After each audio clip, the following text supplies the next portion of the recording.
Are you someone who believes in the field of infinite possibility? Are you someone who recognizes that every single moment has millions of possible outcomes in it? Or are you someone who is stuck in thinking that everything is always the same? Are you someone who thinks that the results of yesterday determine the results of tomorrow? If you are someone who is a possibilitarian, who believes that every single moment, everything is possible, you can go from rich to homeless, you can go from poor to successful really, really, really quickly.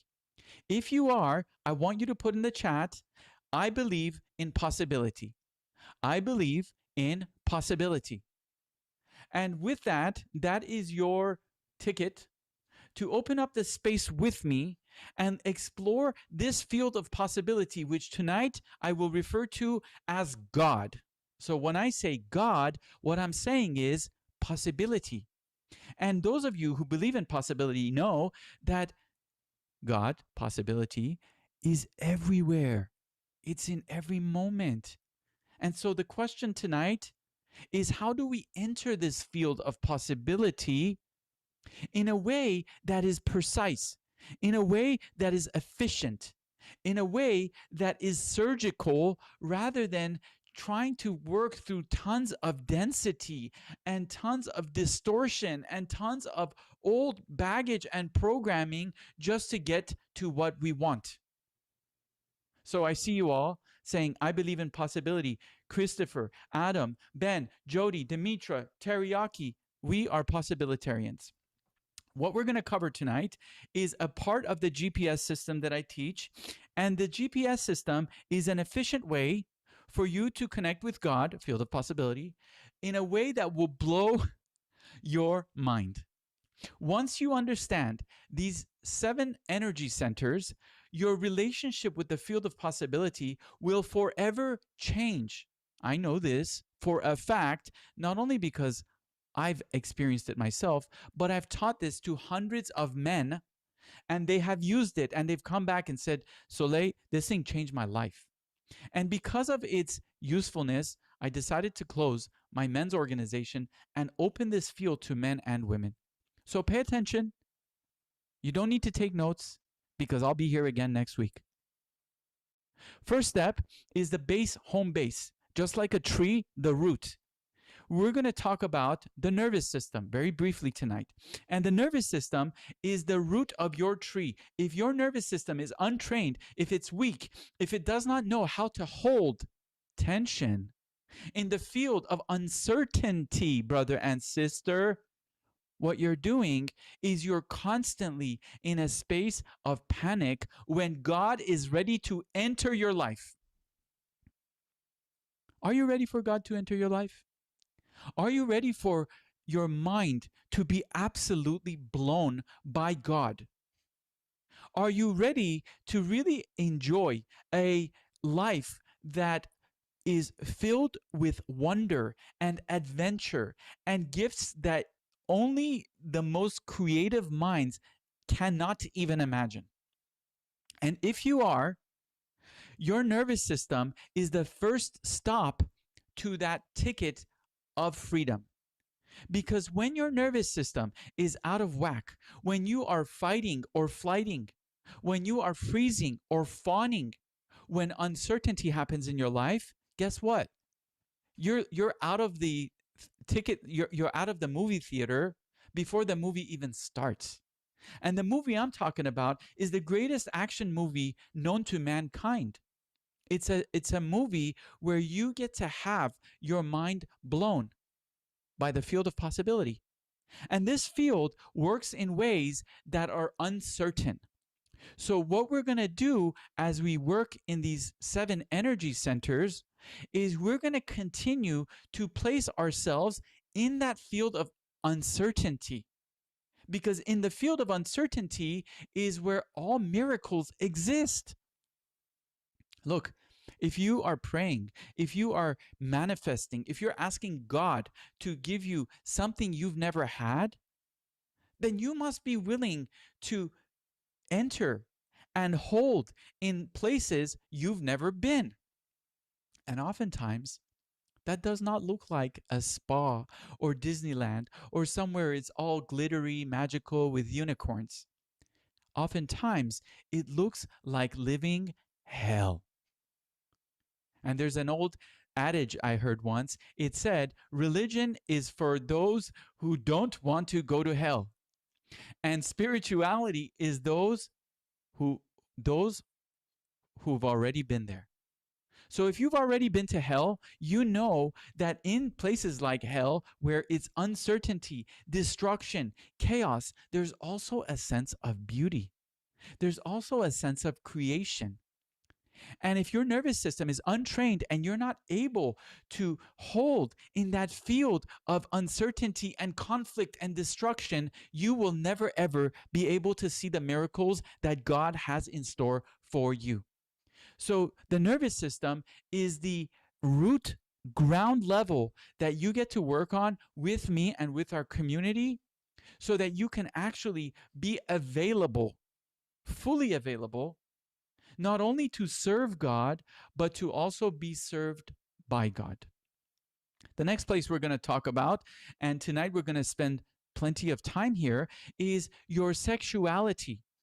And the question I have for you is, if you are unconscious about your sexual gifts, and if you're unconscious about your sexual baggage, you're going to have a really hard time elevating to higher levels of creation.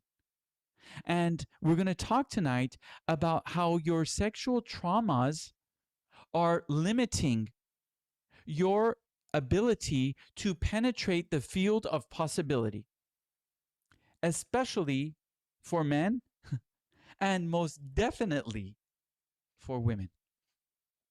So tonight, what I want you to do is I want you to start to allow yourself to get a sense of connection with God that is not limited to shame.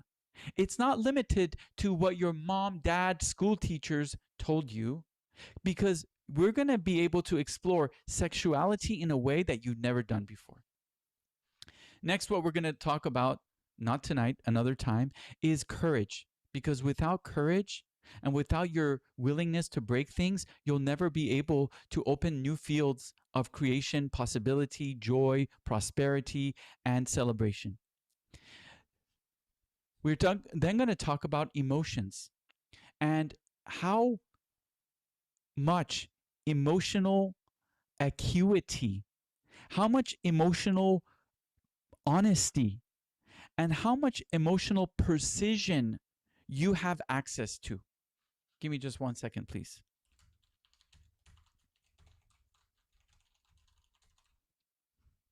Thank you. So we're going to talk about how to really enter the field using your emotions. More on that tonight. Finally, we talk about ownership, and I call this own your shit.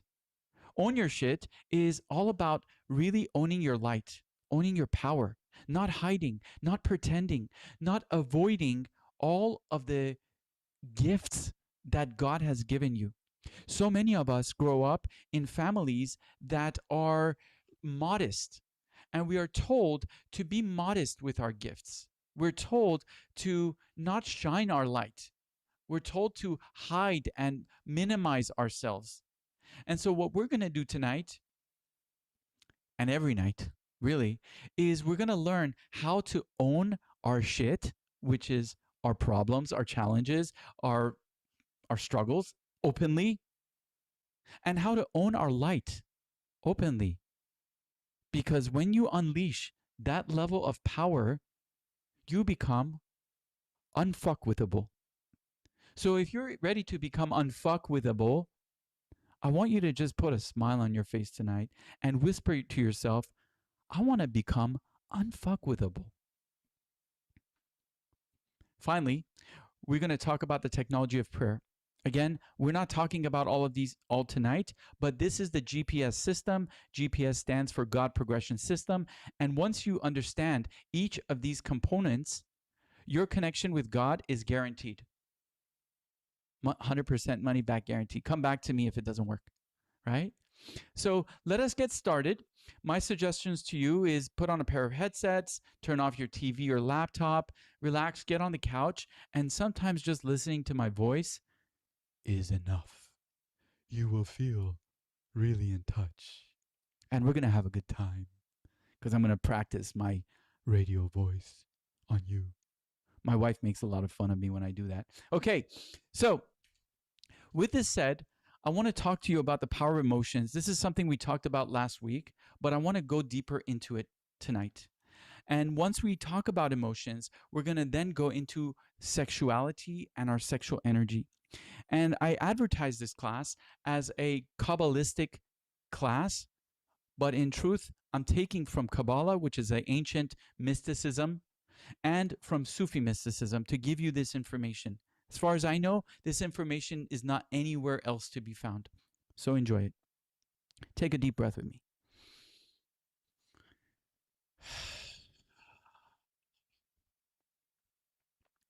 Last week, we talked about the fact that there are 11 emotions.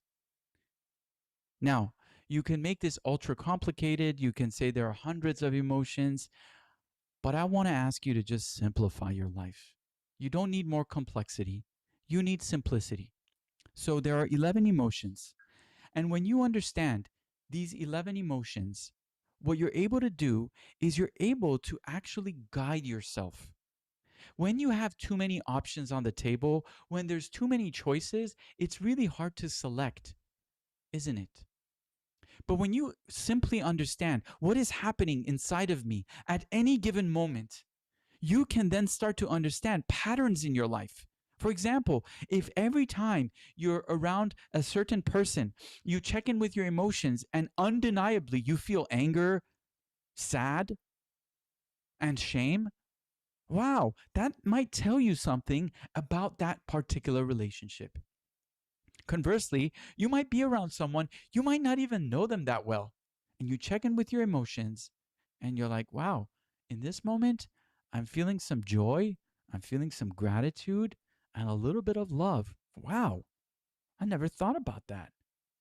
And so the more you start to become surgical, a surgical understanding of your emotions, the more you're going to be able to tune into every single moment. Brothers and sisters, there are so many spiritual people out there that know all of the spiritual laws, all the Hermetic laws, all of the Kabbalistic codes, all of the Christian prayers. And if you ask them, what emotion are you feeling right now? They'll say, huh? What do you mean? I'm fine. I'm okay. I'm good. And I propose to you tonight that if you do not understand, and I'm talking about very specifically understand, and what I say, understand, you're understanding yourself so precisely that anytime I ask you, what emotion are you feeling, you can give it to me as if it is a classical piano song that you have been listening to for years. For example, if you were to ask me right now, Soleil, what emotion are you feeling? I would take a deep breath and I would say, right now, I feel shy, I feel a little bit of scared, and I feel a lot of joy. So let me ask you, those of you who are listening here, will you take a deep breath? Will you look at the screen? I have the 11 emotions on there, and see if you can place in our chat what emotions you are feeling in this very moment. While you do that, I will play some background music to make this more sexy. Spirituality can be sexy, you know?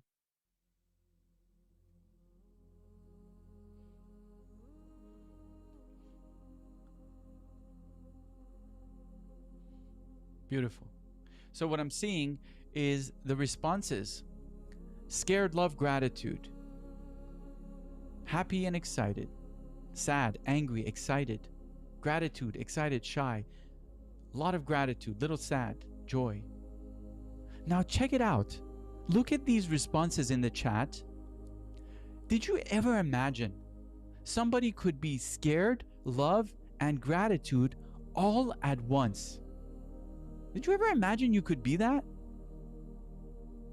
How liberating is that for you to realize that you can actually feel three of those conflicting emotions all at one time?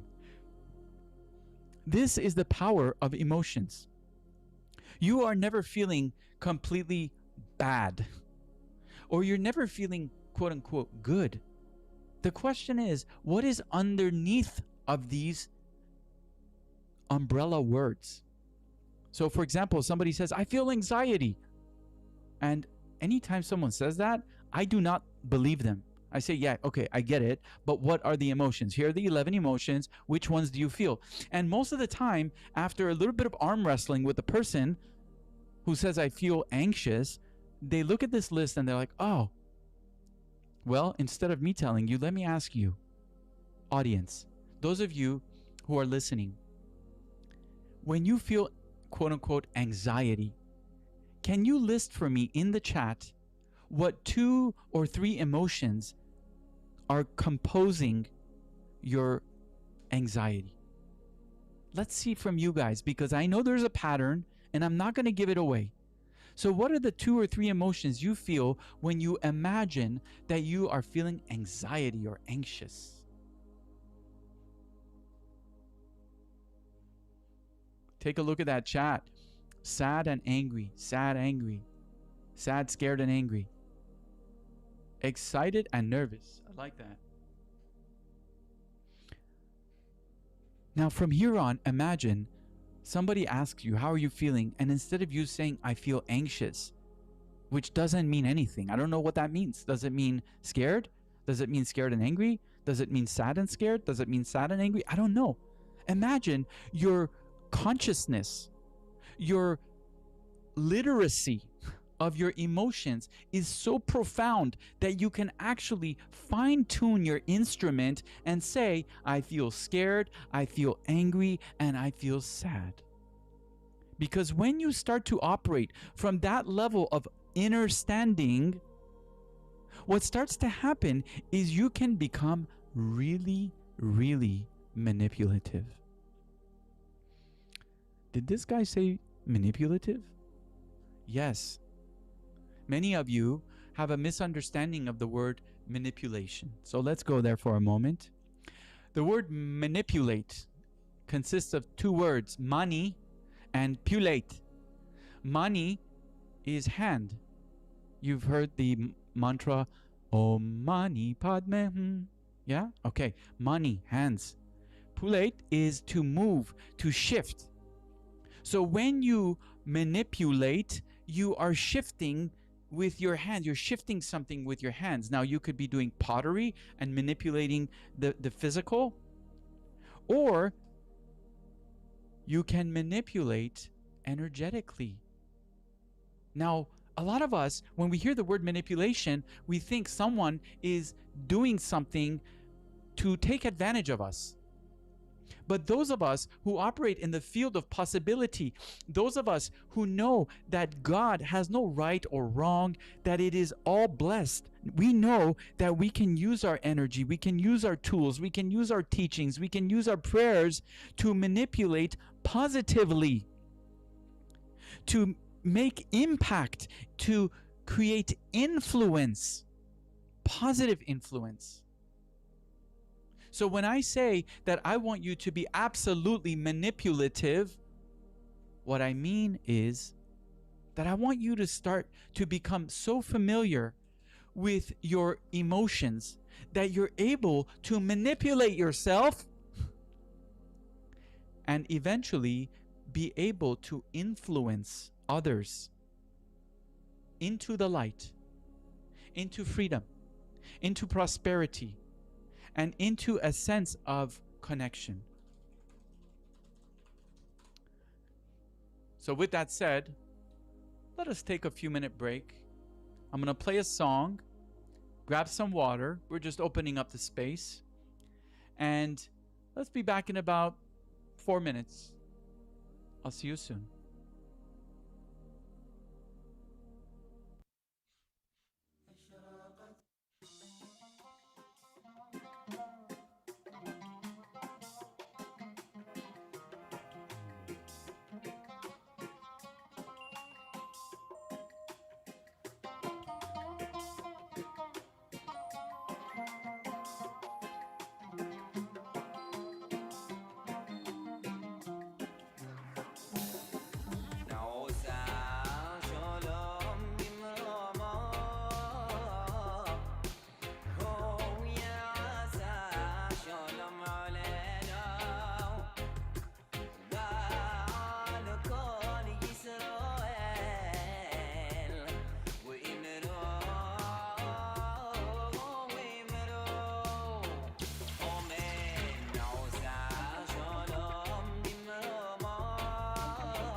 Okay.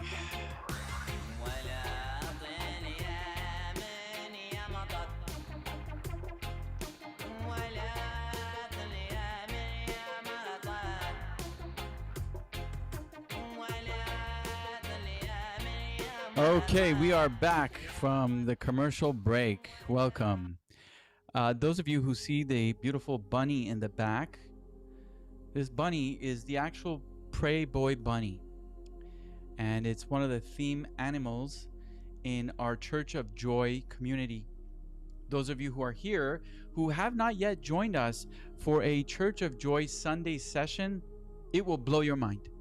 So I'm going to put a free link here for just our guests, and you are welcome to sign up and join our Sunday Church of Joy calls with guest speakers, beautiful musicians, and so much teachings. You'll see more of the Pray Boy Bunny on Sundays. Let's get back into our program. And here we are, for those of you who are watching our live broadcast, churchofjoy.live/Sundays. churchofjoy.live/Sundays. Okay, so I am ready to serve. Let us talk now about emotions and manipulation. You see, those of you who think you are spiritual but have no connection with your emotions, those of you whose emotional literacy is as far as I feel good, bad, happy or sad, I'm fine, I'm okay, leave me the hell alone, you're missing out. And what you're missing out on is how quickly and easily, once you learn these 11 emotions, you can start to connect with the field of possibility in ways that your mind and books and speakers never come close to. As I mentioned on our last class, your mind is a repository mechanism. What does that mean? That means it's a recording module. And for those of you who went through school, read books, went to college, all of that information that was given to you is now stored in this recording module. But this recording module only has access to what has been deposited into it. And the problem is that most of us have had deposits from institutions. And obviously, the institution is going to give you institutionalized information. So if you really want to become a truth seeker, a mystic, someone who has a personal relationship with God, your mind will never get you there. Because your mind, imagine it's a chat GPT of all the information that people have put into it. But you and I know that there's information outside of your consciousness. And the way to access that information is not through books, not through podcasts, is through your heart, which is what every poet, from Rumi to Hafez, every single mystic, every Sufi master has said that the way to God is through your heart. So just saying that I'm heart-centered, just saying that I'm an empath is not enough. You get to have such an intimate relationship with each of your emotions that each emotion becomes a sensei, a master. So that when you feel sadness, you no longer sugarcoat it with, I feel down, I'm not feeling good right now, pardon me, excuse me. But instead you're like, wow, I'm feeling sadness. And Soleil told me that this sadness is holy. And the way it becomes a master teacher for me, instead of me avoiding my sadness by chasing women, watching porn, scrolling Instagram, shopping on Amazon, instead of that, when the sadness arrives, let me come to prayer. And the prayer is very easy. You sit by yourself, you light a candle, and you ask yourself, can I allow myself to feel this sadness? Yes or no? Yes. Okay, now that I'm giving myself permission to feel this emotion, am I willing to feel this emotion at its heightened levels? Because at peak levels is where the information exists. So when you feel sad, you can literally sit and say, okay, I want to give myself permission to feel extreme sadness in this moment. Because not all sadness, brothers and sisters, not all sadness is the same. The sadness of losing your father is different than the sadness of getting fired from your job. The sadness of getting fired from your job is different than the sadness that you have a physical pain. So every single one of these information points is a gateway. And the gateway is through the emotion. And the emotion, when it comes, I don't push, I bow. And I bow and I say, okay, emotion, sadness, let me open my body to you. I give myself permission to be extreme sad, level 10 sad. Let's see what that feels like in this moment around this particular concept. And as the sadness increases, what you're going to start to notice is, oh my God, there's so much information here. I was minimizing and suppressing this sadness, and now that I'm giving myself permission to feel it, oh my God. Oh, wow. You see, modern day spirituality tells you that in order to ask for your prayers, in order to ask for something from God, you better get on your knees, you better beg, or you better just be grateful. This is something that people like Joe Dispenza teach. Like, get into a space of gratitude. Okay, I want to get into gratitude, but what if I'm really sad?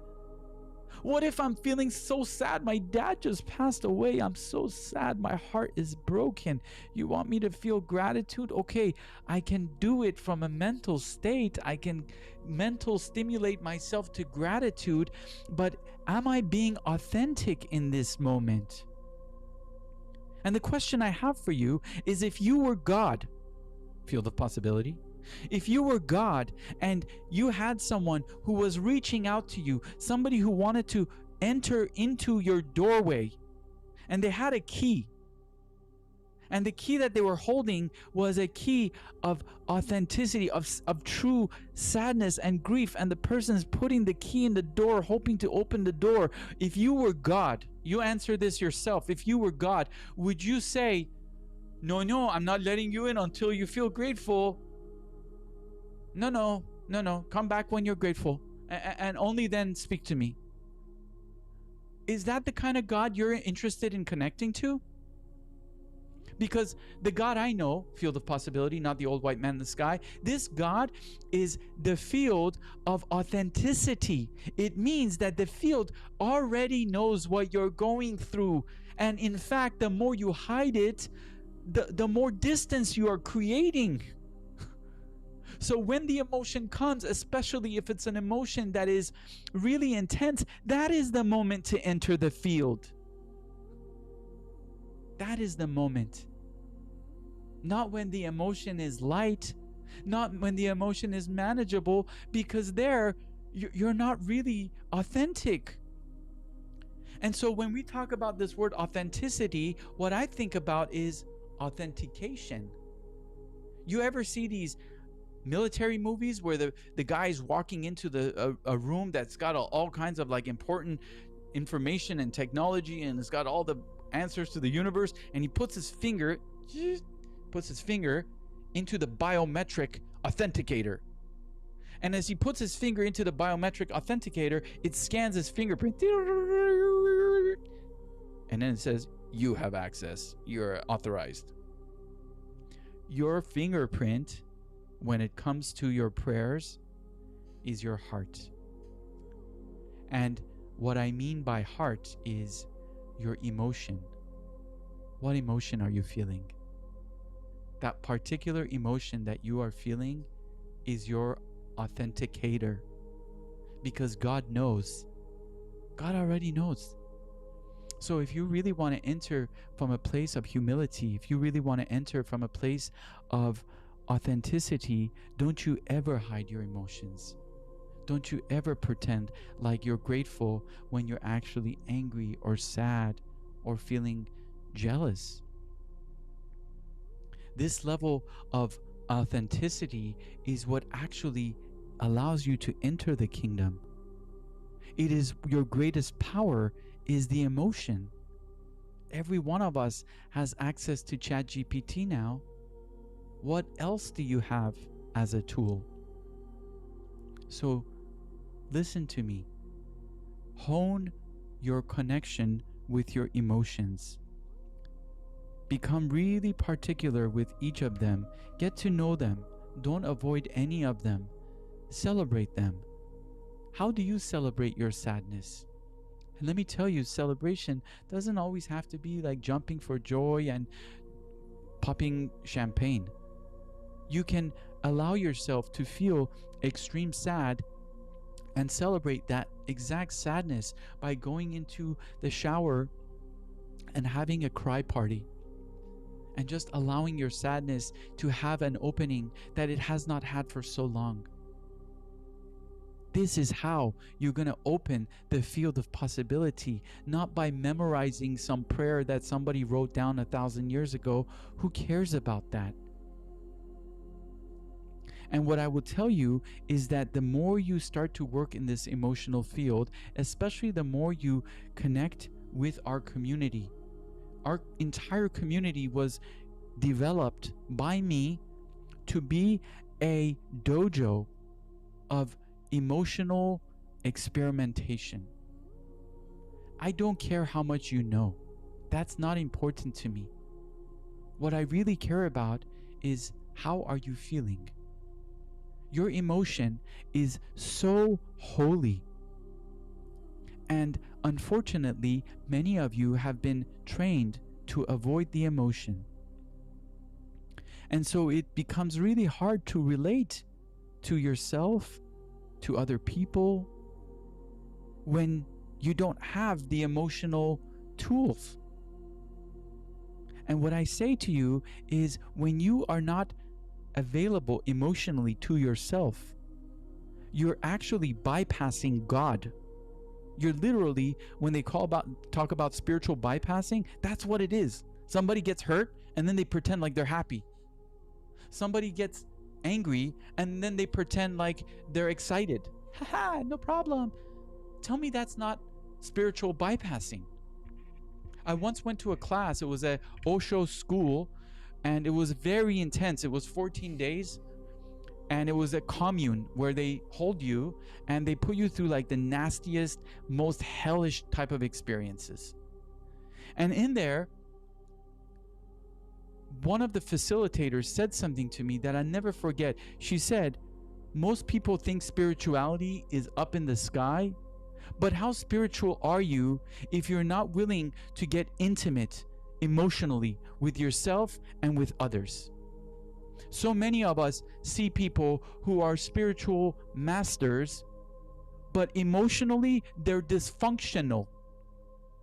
And they have such a difficult time holding the tension in conflict.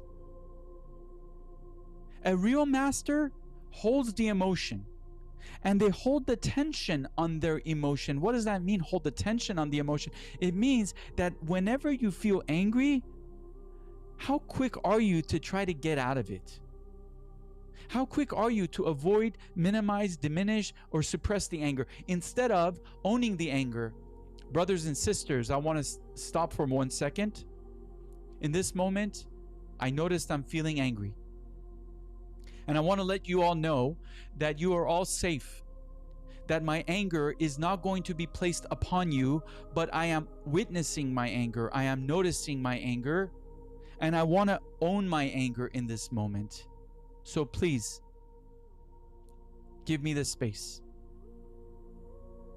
I remember I had a personal assistant. I was a financial advisor. The woman would come to work and some days she was such a wreck, like I couldn't get one good piece of work out of her. And eventually I started teaching her these 11 emotions that I taught you. And I then asked her, I said, Katie, look at these 11 emotions.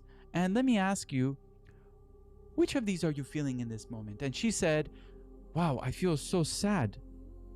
I said, really? You feel sad? She said, yeah, I feel so sad. I said, can you give yourself permission to feel more of this particular sadness? Because I know it's not generic. It's got to do with something in your life. She was scared. She said, yeah, I'll try it. She felt into the sadness, started crying. She said, I'm having problems with my boyfriend. It's been going on.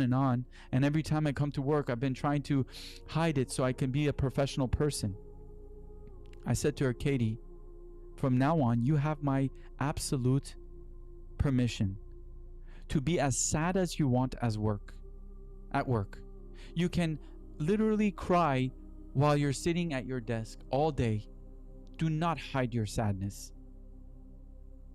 Why did I say that to her? The reason I said that to her is because I know from personal experience, and you know this too, that when we feel an emotion and we spend the time and energy to suppress it and avoid it and look happy and available to other people, what we're doing is we're giving 50 to 70% of our energy is going into suppression. And what happens is when you own your emotion and you say, ladies and gentlemen, I'm feeling really sad right now. Nobody's got to do anything about it, but I just want to own it. What starts to happen is you reveal, and in that revelation, there is freedom. You no longer have to spend and invest the energy trying to hide and avoid and minimize it. You got to see me when I get up on stage. I go to conferences. I get up on stage, professional conferences. Financial advisor, Sam Rad, here to speak about annuities. And right before I walk up, I'm like, wow. I check myself. What emotions, Soleil? Angry, shy, scared, excited. Okay. I walk up on stage. Ladies and gentlemen, my name is Sam Rad, and I want to take a moment to take a deep breath. Please take a deep breath with me right here. I take that deep breath. Now I'm feeling even more scared, even more shy, and some gratitude. Because every moment, the emotion changes, right? What I was feeling 5 minutes ago might be different than what I'm feeling now. So I open my eyes and I say, ladies and gentlemen, I just want to let you know I'm feeling scared, shy, and grateful to be up here with you. Thank you. And inevitably, I always get a few people who chuckle and laugh like, I can't believe you did that. But it's not about them.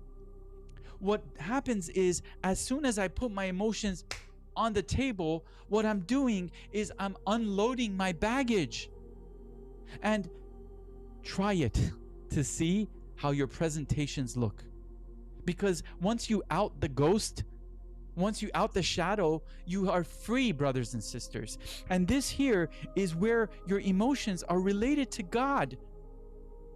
Because without owning what is truly happening inside of you, how can you ever connect with an intelligent field that wants to serve you? If you were an intelligent field, would you want to serve a person who is lying to themselves? Who is avoiding the truth inside of themselves? Who is looking the other direction every time the truth appears? Or would you want to serve somebody who comes with honesty and says, hey, Master, God, King of the universe, Holy One, in this moment, I feel scared. And I want to open my scare to you even more. And I know, God, that as I open my scared, I'm entering a field that I'm uncomfortable with. I ask for your support, God. I know not what to do. And I'm working with you, God, here and now, exploring my fear. And I'm asking for your help. You tell me, how would you want to be approached if you were God?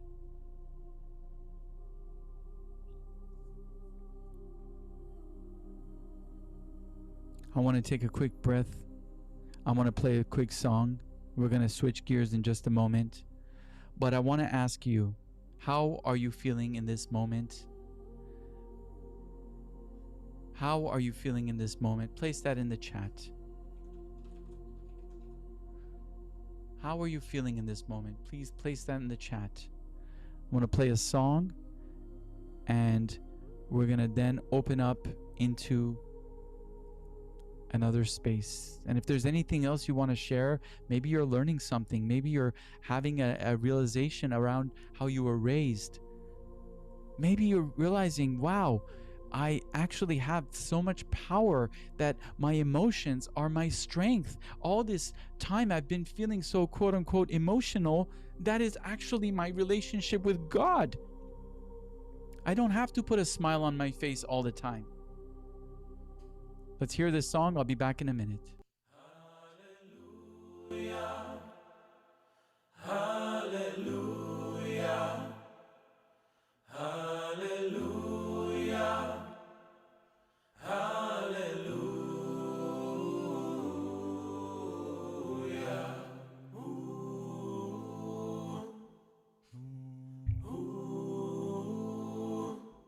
בואי בשלום, עטרת בעלה, גם בשמחה ובצהלה. תוך אמוניה, עם סגולה, הללויה.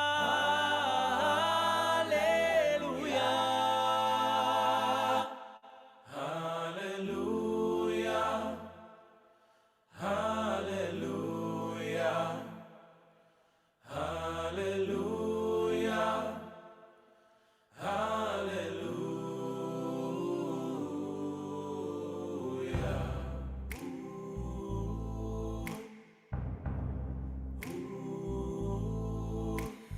בואי בשלום, עטרת בעלה, גם בשמחה ובצהלה. תוך אמוניה סגורה. Okay, we are back. We are back. We are back. Take a few deep breaths, relax your nervous system, and we're going to slowly enter another level of understanding around emotions, God, possibility. And I have some notes here that I want to read to you. If there was one emotion that you can associate with God and the signs that you want to receive from God, what emotion would you choose? In other words, if you are praying and saying, God, give me a sign, and you're saying, God, give me a sign, and then there are some signs that come in your life. Each of these signs make you feel a certain emotion. Which of those emotions would you choose to be the sign? Put that in the chat for me. There was 11 emotions. And if there was one emotion that you would ping to God and God's message, if there was one thing that you'd say, hey, God, when you speak to me, I know it's you when I feel this way. Which of these emotions would you ping to God? And there's no right or wrong answer. It's just you saying to God, hey, God, from now on, when you serve me, I know it's you when I feel this way. Conversely, you know that when you feel angry or shy or jealous or shame, you're like, that can't be God. God is not here to punish me. God's not here to hurt me. I'm not listening to shame. I'm not listening to anger. Did you know that you can select an emotion and say, hey, God, from now on, every time I feel joy, I'm going to know it's you. In fact, from now on, God, watch this, ladies and gentlemen, watch this. This is a great trick, okay? I'm going to give you a trick that's going to save you a lot of time. You can literally pray. We'll talk more about prayer in a different class, technology of prayer, how to pray, different ways to pray, the elements you can use in prayer. But did you know that you can literally pray and say, God, from now on, joy is the only way I'm listening to you. And when I feel this emotion of joy or love or accept, whatever it is, when I feel this particular emotion, I'm going to check with myself and make sure this is the emotion I'm feeling. And when this emotion is at its peak, or when I feel this emotion, I'm walking forward. And God, I don't know what it can look like. Sometimes it might look like becoming a janitor. It might look becoming a car wash person. But if it feels like joy, God, I'm doing it. And I'm going to continue to do what brings me joy because I know, God, that this is the emotion that I'm attributing to my relationship with you. So God, help me find my joy, or help me find my happiness, or help me find my excitement. And what that means, ladies and gentlemen, is that you get to become a joy detective. You get to become a joy detective. What does it mean to be a joy detective? That means that in every moment you're going to stop and be like, okay, does this direction bring me joy? And if the answer is no, okay, next move. Moving towards this thing. Does this bring me joy? A little bit. Okay, I'll step forward. Does this bring me joy? No, not so much. Okay, I'm stepping back. And this is a path of devotion. Because devotion, ladies and gentlemen, does not have to be through pain and suffering and getting punished all the time. It can be. That's one path of devotion. And in fact, there's many people from my very own country of Iran who follow the path of devotion to God through pain and suffering. But you don't have to. You get to find your own relationship with this field, and you get to negotiate your own terms with this field. But once those terms are negotiated, remember that you get to stay in integrity, meaning every time you cheat yourself, your partner knows. Every time you do something that brings you shame and you know it's shameful and you do it anyway, you are cheating on your partner. God, feel the possibility. So where can you become more aligned? First and foremost with your emotions, so you at least know what's going on inside. And secondly, you start taking actions that are aligned actions, which means that if you're taking an action and it's making you feel angry, jealous, shame, that you stop right there and you're like, okay, there must be a better path. And even if I don't know what that path looks like in this moment, I'm going to stop. I'm going to take a deep breath. I'm going to come back to prayer and I'm going to say, God, feel the possibility? I am stuck right here. I don't know what to do. I'm operating from a place of shame. I'm operating from a place of scared. And I want to operate from a place of joy. God, help me find the joy in this very moment. And sometimes you will hear absolute silence. And what that means is you get to go first.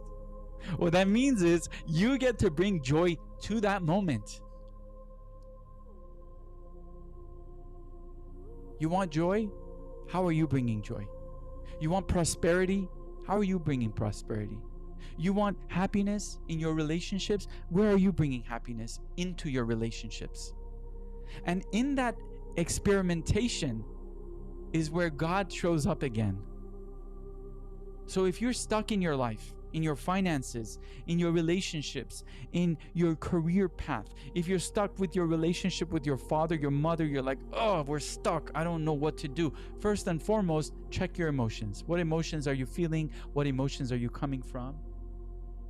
And then secondly, ask yourself, what emotion do I want present in this relationship with mom, with dad, with money? Okay, I want happiness. Okay, I want happiness. Great. Okay, I want happiness, God. Okay, next step is, how do I bring happiness to it? And this is where creativity comes in. This is where you're like, okay, can I experiment with myself? Can I move? Can I dance? Can I laugh? Can I bring a joke? Can I do something where I'm attempting to bring the very thing that I'm asking for? This is also a part of your generosity to God. Where are you being generous to God? Where are you going first? Where are you offering yourself, your gifts, your joy, your happiness? Where are you offering that? Or are you only offering your frustration, your anger, your shame? Is that all you're offering, the field of possibility? Some of you have been raised in families that are somewhat stingy. The family member says, hey, listen, don't give unless you receive. Don't provide unless you know that there's something there for you. So you've been brainwashed to wait for joy before you bring joy. You've been brainwashed to wait for love and safety before you bring love and safety. And in this field, if you are a creator, which I know you are, if you are a person who wants to be a creator, what that means is you get to create every single moment. And that creation oftentimes looks messy. You don't know what to do in every moment. Nobody does. It's your first time doing it. And as you enter the next moment, what you're saying is, God, every moment is a choice. What emotion do I want to choose? That's one way to do it. Or you can say, God, I'm feeling sad right now. Let me sit with my sadness and understand it, so then I can understand what you want of me. Because many times God wants something of you. And in any relationship, equality is the most powerful. So if you want to receive from God and you're there on a prayer mode and you're saying, God, give me this, give me that, okay, great. God will receive you. But how often do you come to God as the field of possibility, as your business partner, and say, God, what do you want from me? How can I serve you? What can I do today? Where can I bring joy? Where can I bring love? Where can I bring safety? Where can I bring prosperity today, God, in your name? Not in my name, in your name. Give you an example. This whole Church of Joy, ladies and gentlemen, this whole Church of Joy thing is not a cheap endeavor. We got technology, we got people that got to be paid, we got all kinds of things going on. And I want you to feel it from my perspective. I prayed. I had a business. I had a really good business. I prayed and I was like, God, you keep giving me. What can I give you? And God said, hey, yeah, you provide. It's your turn to provide. You know how much I provide for you, right? I said, yeah. I've checked 100 times. I've prayed, and every time I pray, God, somehow, some way, you deliver. And every time you deliver, my mind is so blown that it actually opens to new levels of possibility. I recognize that everything is possible because every time I ask for something big, I hold the tension. I don't eject. When things become chaotic, suddenly, wow, out of nowhere comes what I prayed for. And most often, it doesn't look like what I asked for initially. But following my emotions, my intuition is so precise. I'm not going towards shame, anger, or sadness. I'm following joy. And every time I follow it, God, I enter the field. I'm like, oh yeah, you exist. Oh, why did I doubt? So one day I came to prayer. I said, God, I've been trying to validate and verify our relationship for years. In fact, it's been lifetimes. I remember lifetimes being Middle Eastern, trying to verify, validate, did God exist? Does God exist? Oh, it doesn't exist. And then you fall asleep again. You wake up the next day. Does God exist? I thought it exists. Boom, you fall asleep again. And you go through this life of validation and verification over and over and over, until one day you say to yourself, brother and sister, listen carefully. One day you say to yourself with full confidence, you say, God, I have verified and validated enough times. And now, instead of spending my energy and my life force trying to verify and validate more and more, I am going to accept, I am going to trust myself and know that I have already validated enough. And with that trust, knowing that I trust myself, I trust my emotions. Every time my mind was blown and you showed up, God, I remembered and I said, I'm never going to forget this. Now, even if I have forgotten, I know that I have verified.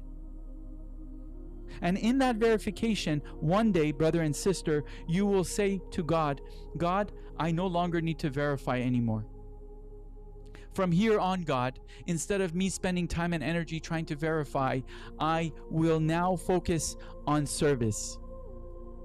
And I am here to serve you, God. What do you want from me? How can I serve you? How can I show up for you? What do you want from me? Because I know you will always be there for me. You always have been. Every time I checked, I remember, God. I'm not going to forget. And in that moment, when you step forward and you say, God, I am here to serve, what do you want from me? The order that you will receive will blow your freaking mind. It will humble you to your knees. You will recognize your life's purpose.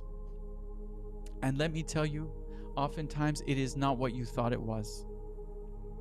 I spent 17 years being a financial advisor. I had it down to a T. I was the Wolf of Wilshire. And through this prayer work, I'm now sitting here talking about God in my own weird ways, using my own unique quirks.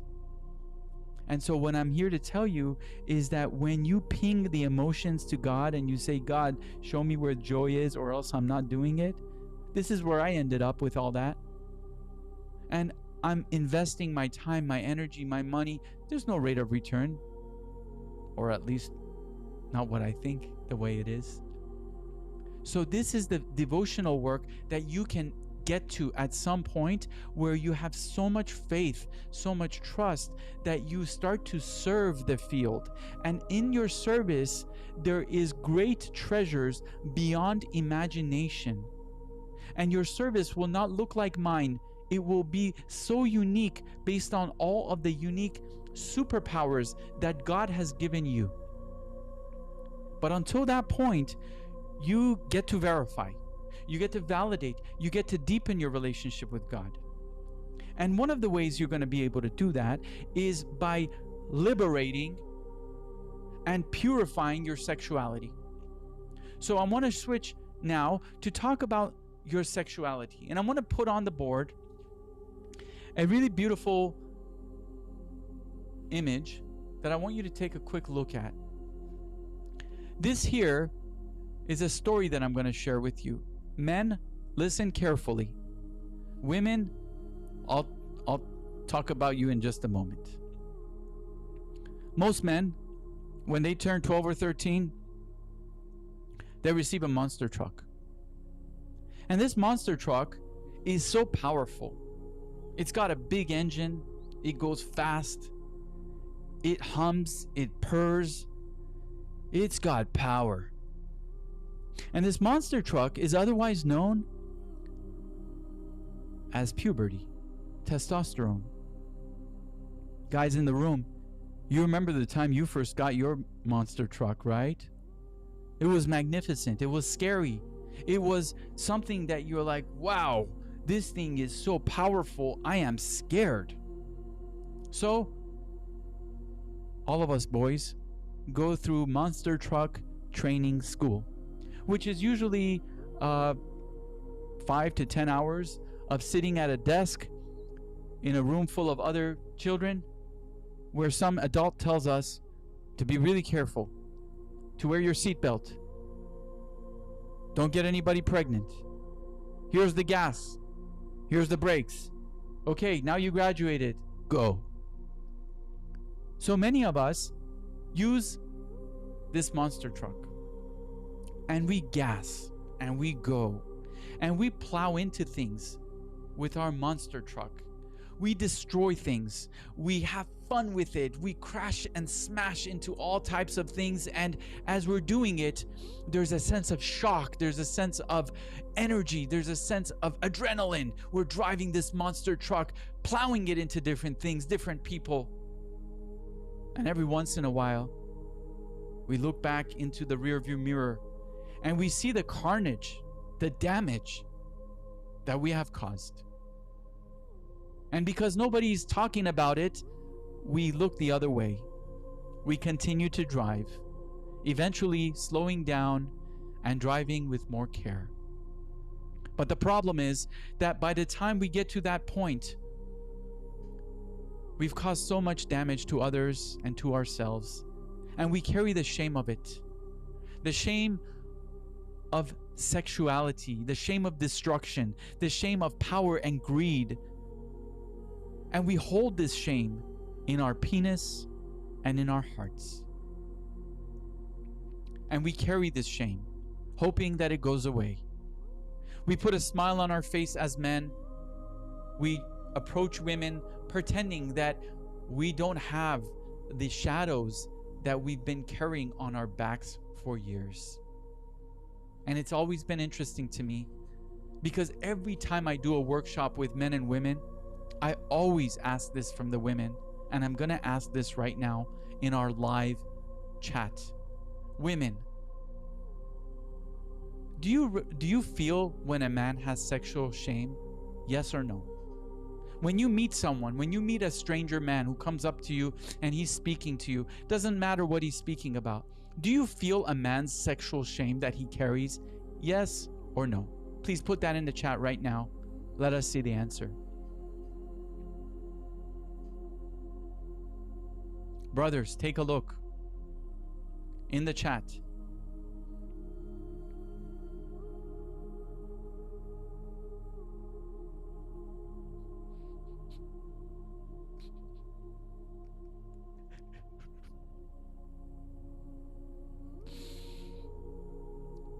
I want to say that I'm so grateful and so sad right now.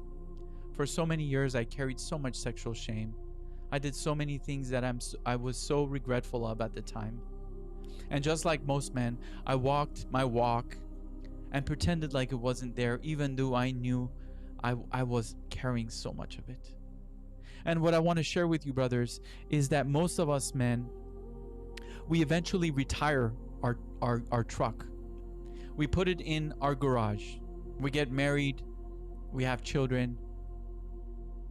And we have a disconnection with this truck, a connection of resentment, a little bit of excitement, a lot of shame. And very few men take their trucks out after a certain age. In fact, those who take their monster trucks out, they do it in the cover of the evening. They go for a short ride when everybody else is asleep. And what I'm going to share with you in these next few sessions is how to revitalize yourself, how to purify yourself, and why to do that. Why should you do it? Women, I'm going to speak with you now. I'm going to share a story I've never shared before anywhere with anyone, including myself. Every one of you ladies, you were a young girl once, and you became aware of your garden. The garden that had flowers, beautiful flowers, untouched, nature, sunlight, a sense of possibility. Maybe you were a little scared. Wow, what a garden, what a beautiful garden. What am I going to do with this? Am I strong enough to tend to this garden? Am I brave enough to protect this garden? How do I cultivate this garden? And I know for a fact that at some age in your teens, somebody walked all over your garden. Not just with shoes, but with military boots. Somebody walked all over it, left his footsteps, maybe even peed on the way out. They didn't even say goodbye, just walked away. And I know that your garden was hurt, it was damaged, it became tarnished. And so you asked yourself, is it worth spending the energy and time to recultivate this garden? After all, another person can just walk through it again and your heart will be broken. And so many of you women decided to either avoid and ignore your garden, and now you have weeds growing, or you decided to just look the other way, and there's some flowers, some weeds, it just hasn't been tended to. And sometimes you walk into places and you see a man that you're attracted to, and the first thing you think about is this guy gonna walk all over my garden? Is this guy gonna destroy and pillage? I'm gonna hold a distance. I'm gonna close my heart. I'm not gonna open myself. I'm gonna limit my field. And I want to speak to you, ladies. And I want to tell you that it is so obvious for us men when we are in front of women like you. It is so clear for us men when women have had their gardens stepped on, and those women who have a sense of resentment, regret, and shame around their garden. You see, women, you have something that men don't. You have fertility.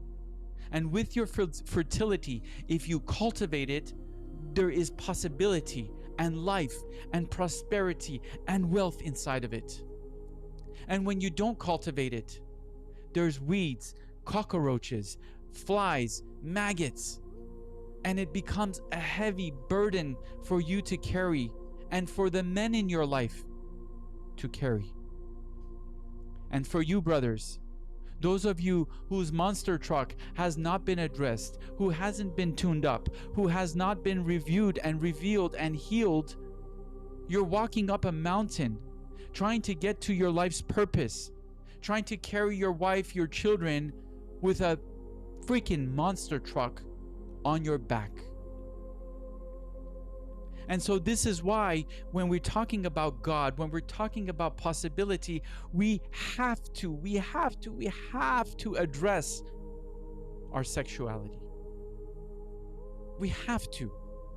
And the reason we have to do it is because if you're trying to ascend, if you're trying to elevate, if you're trying to escape the mere human part of your life that has been hurt, that has been pillaged, that has destroyed, if you're trying to elevate beyond that, you cannot just disconnect with it. You cannot just divide yourself. You have to stand in integrity. And in integrity means that you are a straight line. You don't have different, how do you call it? Like you're not, the word for it is, you're not tarnished. You have a straight line. You have efficiency. Your energy flows without having baggage. You are able, as men, listen to me, you are able to inseminate. You are able to impregnate the field of possibility with a straight, efficient, direct line. And when your sexuality is covered in shame, if your dick is feeling disgusted, if women, if your womb is polluted, you are not fertile energetically, spiritually. The fertility is limited. Men, if your penis is not purified, how can you penetrate the field of possibility? There's density, there's baggage, there's heaviness. And here is where religion and institutions really get you. This is where they put on their hooks and they claw in you. And this is where most spiritual people lose. They lose their power and their authority because they have not yet done this work that you are going to do. And what happens is when religion comes in and tells you that you are worthless, that you are infected, that you are dirty, and they do not teach you how to purify yourself and how to love yourself and how to understand yourself and how to forgive yourself. When they ask you to pay for forgiveness, when they ask you to repent for someone else's love, this is where most human beings, they get trapped in a cycle. Not here, not with me, not at the Church of Joy. Here, what we want to do is we want to take the sexual challenges we've had, the sexual traumas that we've had, and we want to transmute them. And to transmute them, you get to actually go into them first. You cannot forget about them. One of the things I tell people is your traumas are your treasures. And just like with any treasure, you got to open the damn thing. You got to enter it. You got to excavate what is inside of this thing so that I can turn the old coins and polish them into gold. And as you go through your healing journey, men and women, as you enter the field of shadow work and darkness, and you start to look at your past sexual experiences, not from a place of shame, not from a place of punishment, because let me tell you something, listen here, that shame and that punishment is too easy for you. Many of you have been raised in a field of, let me shame and punish myself, and let me tell you, that's become such an easy habit for you. That does not impress me. It's not impressive anymore. What really impresses me as your leader, as your mentor, as somebody who is your cheerleader, what impresses me is when you open that dark box, and instead of defaulting into shame and sadness, you open the field of emotion and you say, all right, God, I'm willing to feel the shame and sadness, but I'm not here to get stuck in this shit. What other emotions are here? And what you're gonna find, wow, I'm scared to say this. I'm really scared to say this. But what you're going to find when you unpack that box of old traumas, old sexual challenges, the dark things that you forgot about, when you unpack it, yes, there is shame. But underneath the shame, sometimes there's excitement. Sometimes there's gratitude. Sometimes there's joy. Sometimes there's happiness. And these are taboo feelings that you've been told not to feel. You've been told that the sexual experiences that you had that were shameful had nothing but shame and sadness inside of them. But is it possible that in those dark spaces there is enjoyment? Can you even find that for yourself? Can you go there and be like, wow, I kind of actually, that was hurtful, but I also enjoyed this part of it, and I'm not going to shame myself for enjoying that part of it? I get to see how powerful I am, that I was able to experiment with myself, or I had the privilege of experiencing this one thing that most people run away from, that most people completely destroy themselves over. But now that I'm alive, I have God in my life, and I'm able to really open myself to this level of authenticity. Can I actually find where the enjoyment in that was for me? Holy shit. I'll give you an example. And let me tell you, if you're in this room and you're hearing this stuff, I sure hope that you don't take this and walk away and not come back, because this is an opener, and there's additional tools that I'm going to give you as you enter this realm. And you're going to use these tools to take your deepest, darkest sexual shame and turn it into your biggest blessings. And I want you to stick with me, whether you need to call me one-on-one for a coaching session, whether you need to come to our Sunday sessions. It's free. Just do it, man. Let's learn how to become playful around our sexual traumas. Because what I said to you before, I will say again. The only way to heal it is if you reveal it. The only way to heal it is to reveal it. And for those of you who do not have the courage to reveal, you will not have the privilege to heal. I want you to heal. I've been there. I've been abused, and I've been an abuser. I've been the perpetrator, and I've been the victim. And let me tell you, there's pain, suffering, shame, anger around that. There's also happiness and joy and gratitude around that. Don't you kid yourself. And this is what the real shadow work is about. It's about entering that field without judgment, knowing that you have God as the field of possibility right with you, and that whatever you cannot solve, you can give to God. And you can say, God, I'm stuck. I don't know what to do with this, and I'm holding the tension with you, God.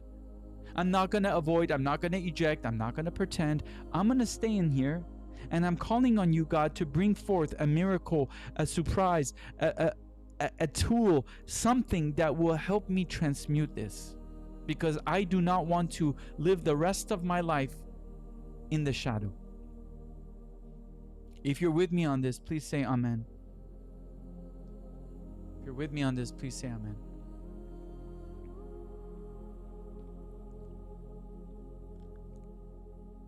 Thank you. I'll tell you a quick story and then we'll close up. I have a friend. He's in this room today. He had a very severe health issue 6 months ago. Doctors said, hey, you might just die. And his health concern had to do with his penis, some cells, some dysfunction in his penis, stuff that most men deal with at certain age points. He was at home. We had a conversation. He said, man, I don't know what to do, man. I feel like, excuse my language, he's like, I feel like my dick is getting me, like my dick is gonna kill me here. What do I do? And I said, what emotion do you feel? He's like, I feel shame, I feel scared. I said, why? He said, because like I feel like I've done things out of integrity and I don't know how I got here. And I said to him, are you willing to look at how much you enjoyed it? Are you willing to own how much you enjoyed the experience that got you in this point? Are you willing to get kinky with yourself?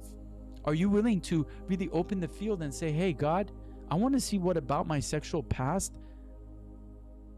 I want to forgive, and how much of it I want to celebrate, and how much of it I want to release, because I don't want to carry this up the mountain with me anymore.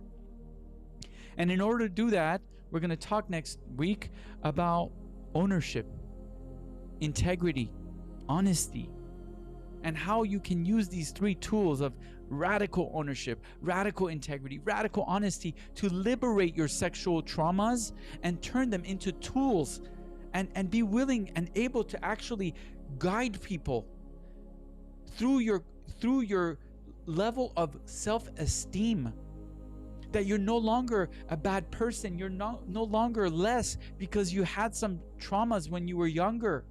And women, you start to become a fertile ground for possibility. And men, you start to become a potent sperm that carries God's energy. And that you know that you're no longer going to use your sexual energy to destroy, but you're going to start to use your sexual energy to create in God's name. Now tell me that's not powerful. So, brothers and sisters, I'm going to close this up with a quick prayer, and I want to put the link for our Sunday sessions here in the chat one more time. And you have my phone number, you have me on WhatsApp. When you sign up to this Sunday session, you'll also be able to get in our WhatsApp chat. Let me give you the WhatsApp chat. Not all of you are in it, so let me give you the WhatsApp channel. And this way, the next session I do for this event, you will be notified and you'll be able to join us immediately. And here's our WhatsApp channel. Please join it. And we're going to elevate together. We're going to go the distance together. I'm not going to let you go at this level. You're just learning some dangerous tools, and you're going to be able to use them wisely. So let us close our eyes, take a deep breath. We will do a closing prayer, and then I will see you on Sunday. Some of you I'll see you on Friday for my birthday. Take a deep breath, close your eyes. And as you deep breathe, I want to tell you how proud of you I am. I want you to know that everything you heard and experienced tonight, you do not need to carry. In fact, all of the wisdom that I shared with you is already inside of your DNA. You can relax, take a deep breath, relax your shoulder, knowing that you don't need to do anything about this. In fact, all you need to be aware of is, what emotion am I feeling every moment? The rest of it, God will do. One more deep breath. God, angels, all beings of love and light, we are so grateful to remember how easy it is to connect with you as we honor every emotion that is present in our lives.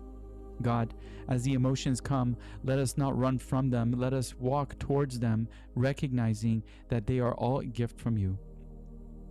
God, as we open our emotions, remind us to treat ourselves with ease and grace, that we can sit in uncomfortable emotions and bask and be fascinated at all of the light that exists inside each of these wise teachers.